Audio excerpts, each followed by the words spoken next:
Hi, I'm Bill, and if this is the first time dropping into the channel, welcome. We haven't done a video in a while, so I thought it was about time to see if I still know how to make one. Lori just got picked up by some of her girlfriends. They're going out for lunch. So I wanted to do this video to share with you a little bit about a power circuit we had put in 7 years ago when we first bought our Class A motorhome. We had an electrician come and install a 30 amp outlet onto the side of our garage. It's a 125 volt 30 amp circuit, and as you see in this image here, I also have a power management device that I take with us when we go to any RV parks where there's going to be 30 amp power, and we use that. And you know, when we bought the Solus, our 2021 Winnebago Solus 59PX, I mean, it turned out really great that I was able to use the circuit that I had put in for the Class A motorhome with the Solus. And while most times on the driveway here in Northern California, San Mateo area, we have sun, for those days when it's overcast and I want to keep the refrigerator running and I don't want to have any concerns about whether or not my batteries have enough voltage, stored energy in them, I will hook the Solus up to this 30 amp, 125 volt 30 amp circuit, and it's great. And then when the sun comes out again, like it's starting to come out today, then I'll disconnect it. Now, we also have solar power on our roof, and maybe at some point I'll do a video on why Lori and I decided to add solar to our roof as well. But actually, this is Friday, I think the 3rd of March. So Saturday and Sunday it's going to rain. So I'm gonna leave this power hooked up.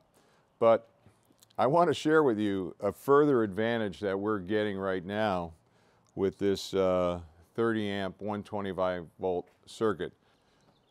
Okay, so if we look at what's connected into the 30 amp 125 volt connection, I've disconnected the van, and let's see where this cable runs to now. You see that I've taken the power management device out.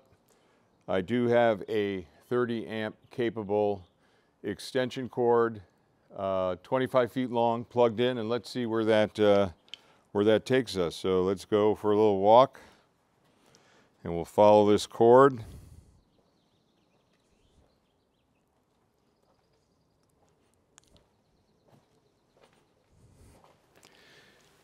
And what do we have here? We have a Tesla mobile charger with using the 50 amp adapter, and I purchased this device to convert between the 30 amp outlet to accept a 50 amp adapter, and now we're getting even more utility out of that connector to be able to charge our Tesla Model 3. And here we are with it in the charging port. So let's go inside the car and see what we're able to do. So I'm just going to walk back this way. Again, that's the Tesla mobile charger here. 50 amp attachment to the mobile charger. An adapter that was $30. I'll put the link in the description. And then there is the other end of that 30 amp 25 foot extension cord that attaches right here. So you can get a lot of utility out of your 30 amp 125 volt circuit if you're looking to move to an EV, an electric vehicle in your future.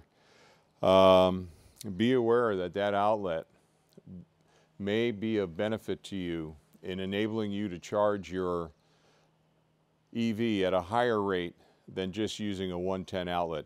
And we'll go in the car and we'll talk about that. And then there'll also be some follow-on videos on how do we wind up with a Tesla, how's it going to work having a van and a Tesla, and those type of things. So let's go in the car and let's look at the charging display. Okay, so let's take a look at the charging display. I'm going to have to hand hold some of this, but we're going to go down into controls here, and then we're going to follow down to charging. And here we are with a display of charging. And right now I've got the charge limit set to 80, but I can move this around. I can move that up to 100%, which I am going to move up to 100%. And as you see here, 30 amps. So again, that's a 125 volt 30 amp circuit. But the key takeaway here is, did I unlock the charge port? I'll be right back.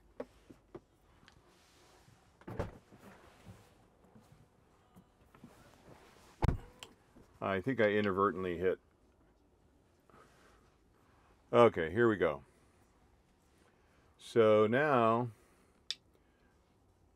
we are charging, and as we can see here, we're counting up. So again, the rating is miles per hour of charge. And again, there's different levels of charging. There's level 1, which is essentially what we're doing here. If you were to use your 110, 115 volt circuit, 20 amp in your house to charge, you would get somewhere around 3 to 4 miles per hour of charge. But you can see here, by using the RV 30 amp 125 volt circuit, I'm getting 13 miles per hour. So for us, that's a good charge rate. We also got 10,000 free miles when we purchased the Model 3. But for us, for our typical use during the week, Lori goes to pickleball, she goes to mahjong, a couple other activities during the week. We don't drive a lot of miles. So it's very easy for us to get back up to 100% overnight. And actually, we only charge every 4 days or so. But, you know, again, it's telling us that effectively 10 hours to bring it all the way up to 100%. Now, what I'll do is I'll quit charging at 4 p.m. We're on a time of use rate plan here. And so I'll kick it off at 4 p.m. Lori will use this car tonight to go over to her mom, who's still with us in assisted living. And then when she brings it back onto the driveway, I'll rehook up the charger and let it charge after 9 p.m. when the rates are down low. But I just wanted to really just give you some idea of what you could do if you're thinking about moving into an electric vehicle. You may have a type of circuit already available to you that could help you get a decent charge rate. So, you know, you don't have to necessarily bear the expense of putting in what's called a level 2 charger, which would be more of a 40 or 50 amp 240 or 220, 240 volt type circuit, where they'd have to plumb those circuits in across to wherever you need that charger to be. So again, with a $29, $30 part, I was able, and the purchase of a 30 amp 25 foot extension cord, I was able to use the existing circuit that we have. So anyway, you know, if you like this kind of content around Tesla, let me know in the comments. I'll do a video, Lori and I will do a video on why we purchased a Tesla. You know, name of the channel probably gives you some clue. Bill and Lori retired. You know, we're aging, and we always knew for our next car, safety was going to be a key consideration. So I don't want to go into that now, but you know, we'll share with you what our thoughts were and what the process was like. And we'll even do some videos on autopilot, the auto steer beta, and maybe even full self-driving beta in the future. So let us know in the comments. Other than that, when it comes to the Solus, I'm planning to go down to the desert here in March if weather holds. You could do another few nights of astrophotography down in the desert. And again, you know, we are limited in our travels because Lori's primary mission in life is taking care of her 98-year-old mom who's in assisted living. So we've really kind of limited our travel for right now, and that's okay. You know, you got to have your priorities in life. We're coming up to the 2-year point in April here, with this being March 3rd. No issues with the Solus, just routine maintenance, oil changes, those type of things. It's been fantastic. Again, we're pretty much all stock except for the little aerator on the faucet that lets you go between stream and shower for the kitchen sink. And I've been just using it essentially every month to go down to the desert to do my astrophotography. It was a great purchase, and you know, maybe down the road they'll have an electric one. And just to tease it out a little bit, we didn't go EV so much because we're, you know, climate change and all that. It was really for safety. It was a move focused on what is the safest vehicle these days out on the road, and those type of things. But we'll go into that another time. All right, so if you like this kind of content, please give it a thumbs up.